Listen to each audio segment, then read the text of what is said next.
Bogus पत्रकारांवर कारवाईची मागणी। गर्जना महाराष्ट्र ग्रामीण पत्रकार संघाचे जिल्हा अधिकाऱ्यांना निवेदन। जळगाव जिल्ह्यात पत्रकार असल्याचे भासवून शासकीय कार्यालय, व्यापारी, उद्योजक आणि इतरांकडून पैसे उकळवणाऱ्या कथित बोगस पत्रकारांवर कठोर कारवाई करण्याची मागणी करण्यात आली आहे। याबाबत गर्जना महाराष्ट्र ग्रामीण पत्रकार संघ जळगाव जिल्ह्याच्या वतीने जिल्हा अधिकारी व अप्पर पोलीस अधिकाऱ्यांना निवेदने देण्यात आली आहेत। जळगाव जिल्ह्यात काही व्यक्ती पत्रकार असल्याचे भासवून खोटे ओळखपत्र दाखवत असल्याचा तसंच पत्रकारितेचा धाक दाखवत पैशाची मागणी करत असल्याच्या तक्रारी प्राप्त होत असल्याचे संघटनेने निवेदनात म्हटले। अशा व्यक्तींकडे कोणत्याही मान्यताप्राप्त पत्रकार संघटनेचे सदस्यत्व, अधिकृत नियुक्तीपत्र किंवा वैध ओळखपत्र नसतानाही पत्रकार असल्याचे भासवत शासकीय कार्यालय, सार्वजनिक उपक्रम, स्थानिक स्वराज्य संस्था, व्यापारी, उद्योजक तसेच विविध व्यावसायिकांना धमकावले जात असल्याचा आरोप करण्यात आला।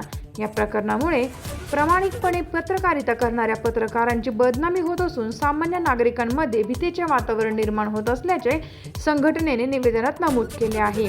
अशा कथित बोगस आणि तोडदार पत्रकारांची चौकशी करून संबंधित कायद्यानुसार दोषी आढळल्यावर तातडीने गुन्हे दाखल करावेत, तसेच अशा व्यक्तींची माहिती संकलित करून त्यांच्यावर आवश्यक देखरेख ठेवावी अशी मागणी निवेदनातून करण्यात आली आहे। दरम्यान या निवेदनाच्या प्रती अप्पर पोलीस अधीक्षक, उपविभागीय अधिकारी, तहसीलदार आणि पोलीस निरीक्षक यांच्याकडे देण्यात आले आहेत। अशा प्रशासन निवेदनाची दखल घेऊन काय कारवाई करते याकडे सर्वांचे लक्ष लागले आहे। टाइम्स ऑफ महाराष्ट्रसाठी जळगाव प्रतिनिधी विनोद पवार यांचा रिपोर्ट। जळगाव जिल्ह्यात गेल्या काही दिवसांपासून बोगस आणि तोत्या पत्रकारांनी धुमाकूळ घातलेला आहे। अनेक शासकीय निमशासकीय कार्यालयात जाणे, तिथले व्हिडिओ काढणे, अधिकारी कर्मचाऱ्यांना धमकावणे व त्यांच्याकडून खंडणी उकळणे असे प्रकार दिवसेंदिवस वाढत आहेत। गेल्या 4-5 दिवसापूर्वी जळगाव शहराच्या एका पोलीस स्टेशनमध्ये या संदर्भात गुन्हा देखील दाखल करण्यात आला होता। काही महिन्यांपूर्वी देखील एक गुन्हा या ठिकाणी दाखल करण्यात आला। असे प्रकार नेहमीच घडत असतात।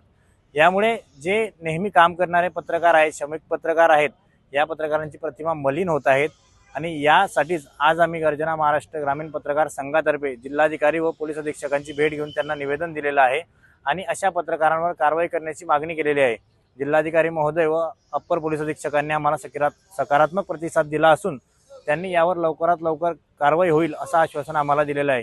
तर आम्ही आमच्या संघटनेच्या माध्यमातून सर्व नागरिकांना, अधिकारी व कर्मचाऱ्यांना अशी विनंती करतो की आपल्याकडे जर असे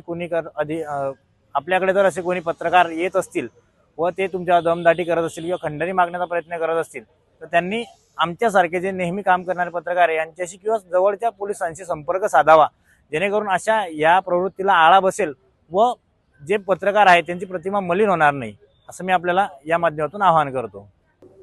सर्वांना नमस्कार। मी रोहन घुगे, जिल्हाधिकारी जळगाव। आज माझ्याकडे पत्रकार बंधू आलेले आहेत। त्यांनी एक निवेदनाद्वारे एक कैफियत मांडलेली आहे की मोठ्या प्रमाणावरती तोत्या पत्रकार किंवा मिसइन्फॉर्मेशन पसरवणारे असे बनावट लोक हे मोठ्या प्रमाणावरती समाजामध्ये सोशल मीडियाच्या माध्यमातून न्यूज प्रसारित करत आहेत। तर माझं सर्व जनतेला आवाहन असेल की अशा प्रकारे मिसइन्फॉर्मेशन पसरवणाऱ्या लोकांपासून सावधान राहा। अशा प्रकारे मिसइन्फॉर्मेशन पासून समाजामध्ये अराजकता निर्माण करणे किंवा चुकीच्या गोष्टीचा संभ्रम निर्माण करणे अशा प्रकारच्या ज्या घटना होत आहेत त्यापासून वाचवण्यासाठी आपण सर्वांनी सजग राहावे असं मी आपल्याला आवाहन करतो।